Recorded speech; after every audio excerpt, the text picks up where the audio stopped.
Welcome to Stanislaus Football Weekly, and now for your hosts, Joe Cortez and Brian VanderBeek.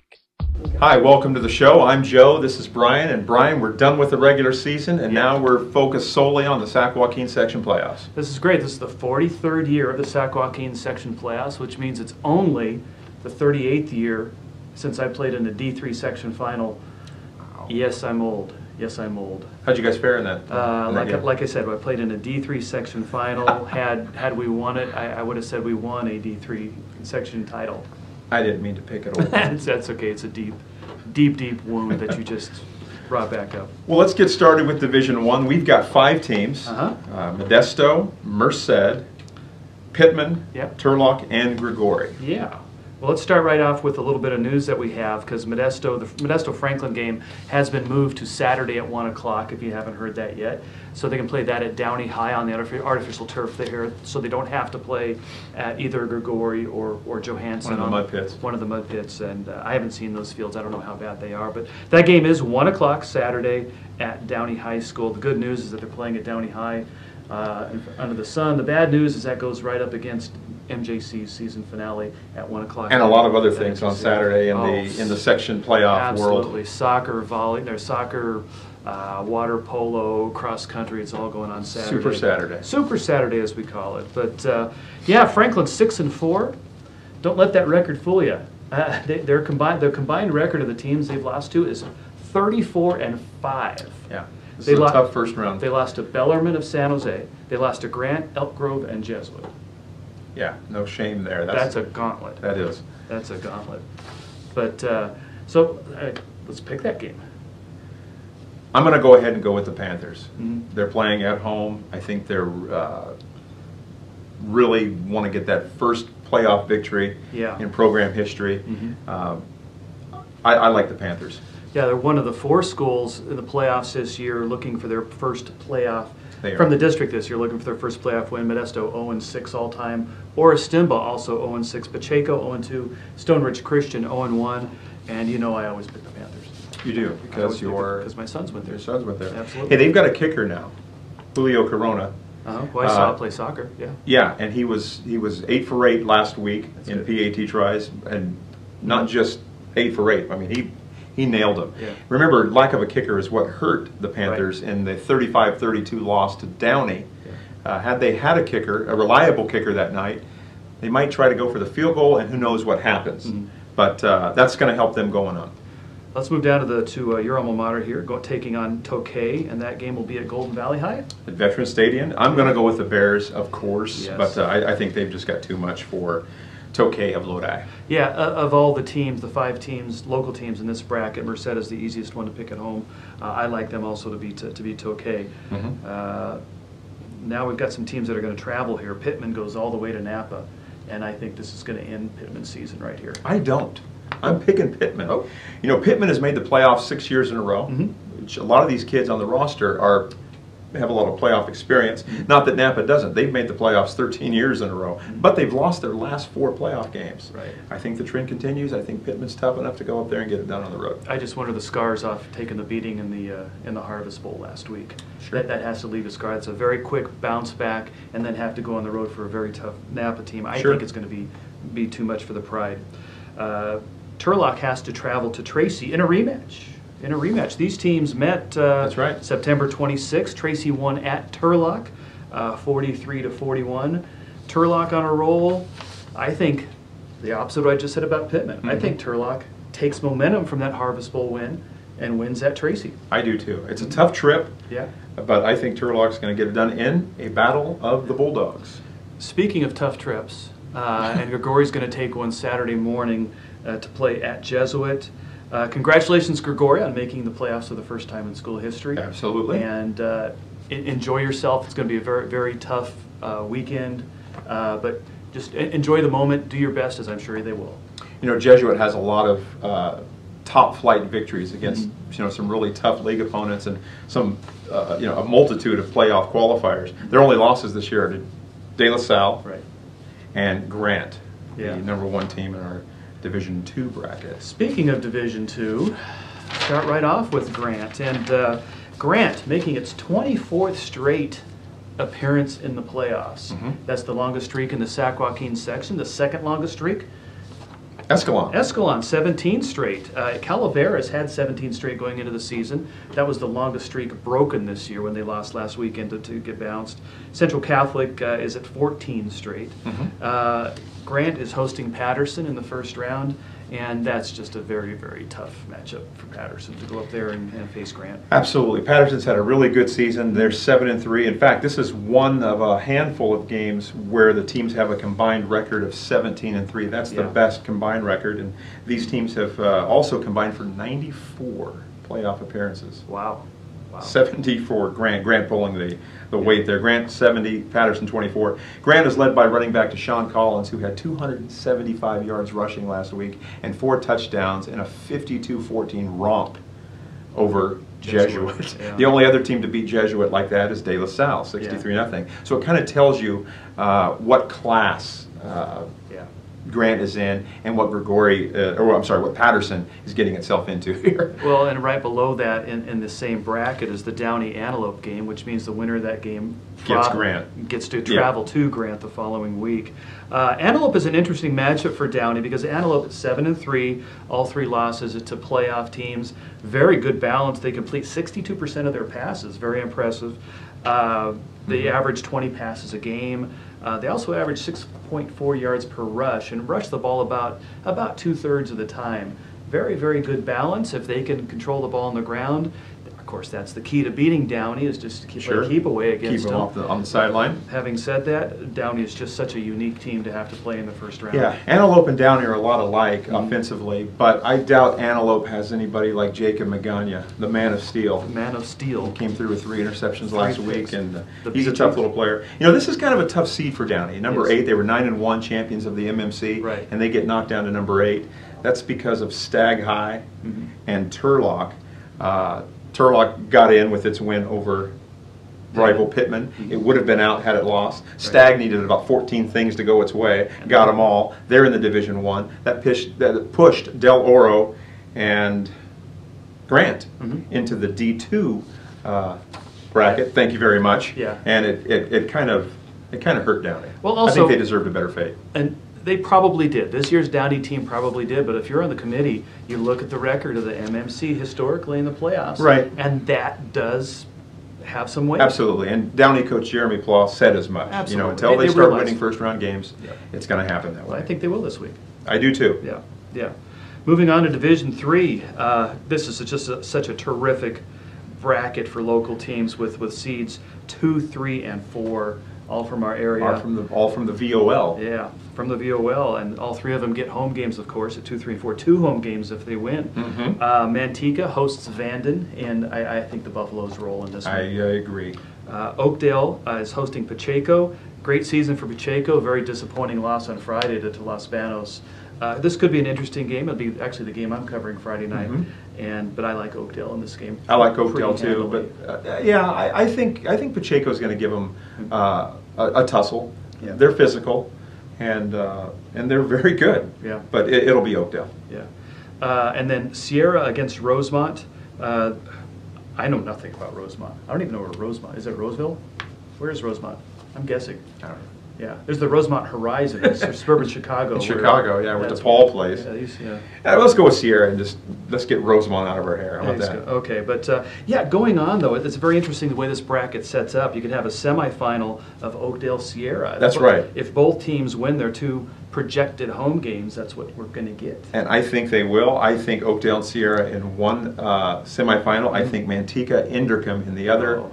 And so we'll at least get one team into the final. I don't know if Inderkum is going to be touched this year. I saw Oakdale and Inderkum a couple of years ago, and you talk about Inderkum. The word that comes to mind is just speed. The speed and the athletes they have. Right. It's a lot of fun to watch. Moving on to Division 4, we've got the top 4 seeds here in an 8-team bracket. That's right. Starting with Central Catholic, which I just draw a line. Just draw a line. All the way to the move final. them on. They have Natomas in the first round over David Patton Field. Escalon is hosting Center, which is actually a pretty that's a pretty intriguing matchup. Yeah. I know Escalon wanted to go D5, but some things happened and they got bumped up actually to D4. They're the smallest team in the D4 playoffs. Los Banos gets to host Dixon thanks to its victory last week over Pacheco, and Dixon historically are running attack, and they'll try to run the ball in Los Banos, and that'll be tough. They're traveling 132 miles, one of the longest road trips of this first round. Yeah. And then the other game, Sonora, which rolled through its maiden season in the Mother Lode League, gets to host the Marysville Indians. That's a great stadium. Two great stadiums. Well, Sonora, we know Sonora's a great stadium. Marysville is a great stadium. It's a horseshoe berm. It's really a cool place. They're traveling 137 miles. Yeah.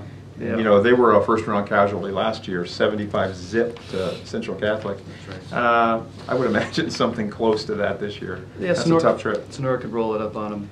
I think we're looking at, that means, well, we haven't picked these games, but we all, I think Central Catholic gets through. Escalon Center, who do you like there? I like Escalon. I think they're a little bit beat up. I don't know a lot about Center, but Escalon being home on that field might be a little long, might be a little furry. Might be a little furry. I like Los Banos and Sonora, but I like a Sonora Central Catholic final. That gives us an all Stanislaus District semifinal. Yeah. Central and Escalon. Yeah. Of course, Roger Canepa and Mark Lorero are good friends. Well, all Stanislaus District. Yeah, all both games. I like 4 Stanislaus District winners, and there you go. Yeah, that'll be fun. Yeah, moving on to Division 5. 1, 2, 3, 6 of the 8 teams are from our district, which is normally the case when you get down to the small schools. Yeah, Orr-Stimba, Bear River. Now, Orr-Stimba get the 8 seed there, and that's a tough one. That's a tough one. That's the second longest road trip. Yeah. And boy, those road trips are tough. You know, you sit on a bus for 2.5 hours, right, and then you get out, and you really have no comfort level. You're just kind of milling around an old locker room or a gym, and it's just not comfy. Well, some coaches do it well, and they take them up in the morning, and they'll have a picnic, or they'll have something to divert their attention, to keep them relaxed during. But it is a chore to keep a team relaxed and focused, heading up to the task at hand.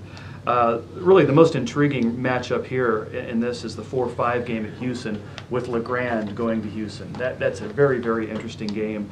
LeGrand, of course, the 4-time defending D5 champion. Yeah, but I like Houston to get them in this game. Houston is really, really coming on. They've faced some adversity here in the last 3 weeks off the field, and seem to have put it together. They stomped on Ripon last week, and I think Houston's on a roll.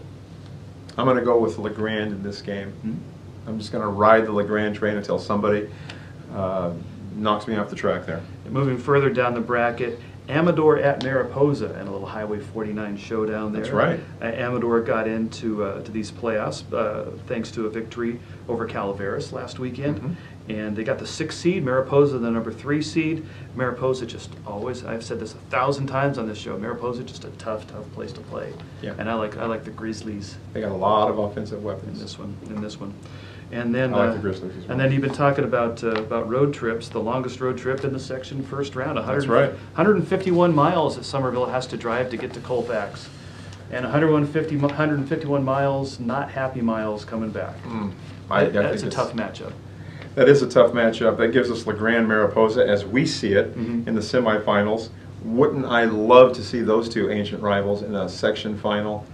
Not sure that's going to happen. No, there's 2 tough 1-2 seeds in Bear River and Bear Colfax. River and Colfax, I think, are going to be the favorites to meet in the final there.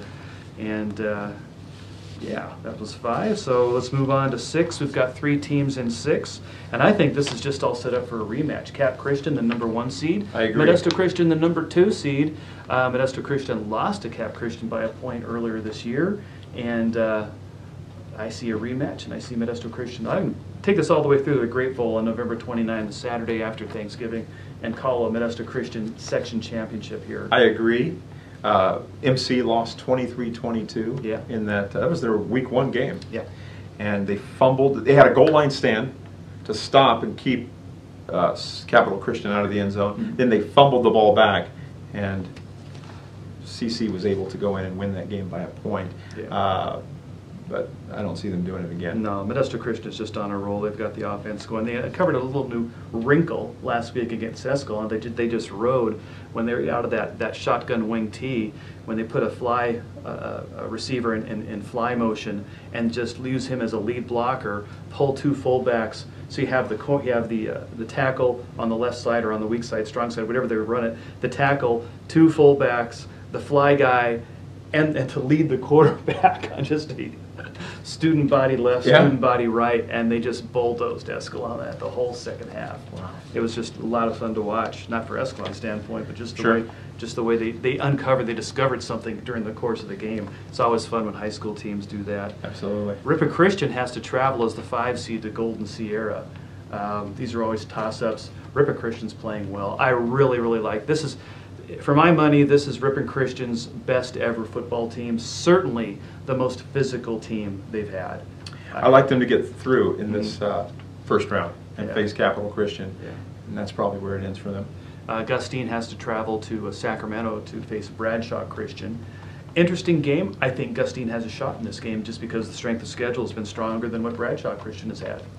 Gustine has played a great schedule, you're right. The Southern League was tough this year, all the way around. That's a long trip. Bradshaw Christian's a good program. I'm going to go with Bradshaw Christian. Yeah, and then the bottom of the bracket is the Modesto Christian Rio Vista game, and that'll be at in Salida at Modesto Christian. And Modesto Christian, I'm afraid of this number. What this number could be. I think Modesto Christian could roll up 70 in this game.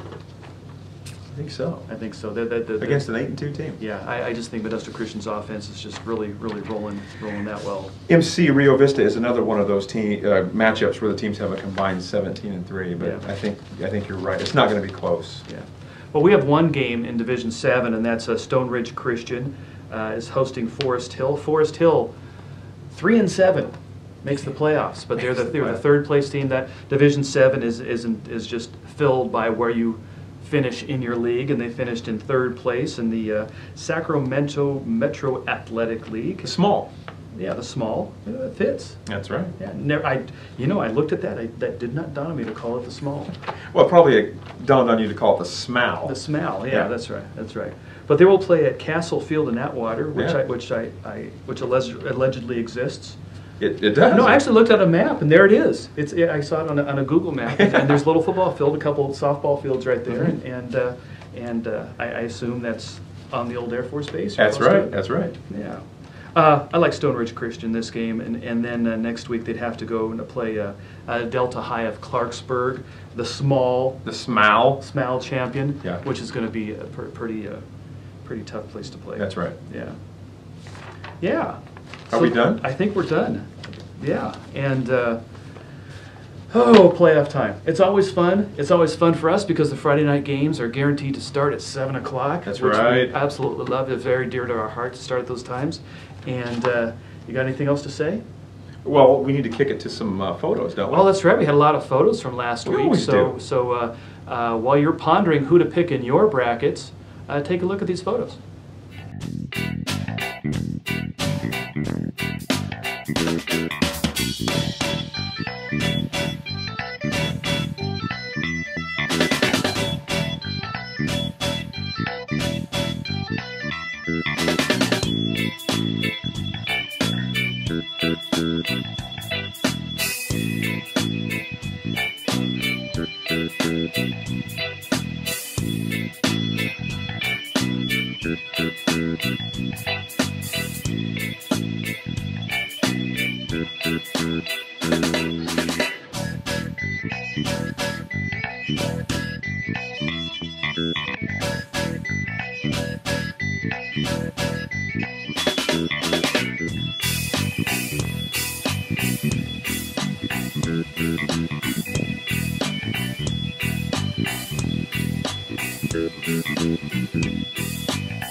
that music be? That's a funky little jam. That's good stuff. Hey, thanks for joining us. Be sure to join us Friday night or early Saturday morning after all the games for the playoff pigskin post-game wrap, as we could call it. That's right. Where Brian and I and Ron Augustini will sit around and talk about what happened on Friday night with all the playoff games. Yeah. And be sure to go to modb.com for all the scores and coverage and videos and photos. It's all there. Now we have 25 teams in the Stanislaus district that made the playoffs this year. So I'm sure you've got a relative, maybe you went to the school, you've got some connection to at least one of those 25 schools, even if it's a distant relative. So you have no excuse other than just to go out and have a great football weekend.